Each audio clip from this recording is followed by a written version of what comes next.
বাজার থেকে তরমুজ কেনার সময় তরমুজগুলো এরকম সুন্দর করে কেটে নেবেন যেন বাসায় গিয়ে আপনাদেরকে পস্তাতে না হয়, এবং কেনার সময় অবশ্যই হলুদ তরমুজ দেখে কিনবেন, যেন দাগগুলো বড় বড় হয়ে গেছে।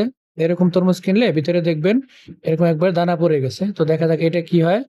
হ্যাঁ, একবারে লাল টকটকা দানা পড়ে গেছে একবারে, খুব সুন্দর লাল হয়েছে। ধন্যবাদ।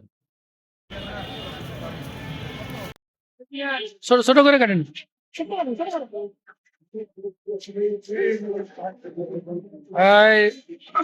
দেখা যাক কি আছে ভিতরে। মধু মধু। লাল না হলে কিন্তু মনে হয় বুঝতেই পেরেছেন।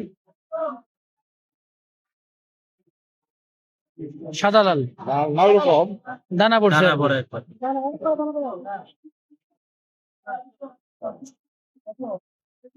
ছোট ছোট করে কাটেন।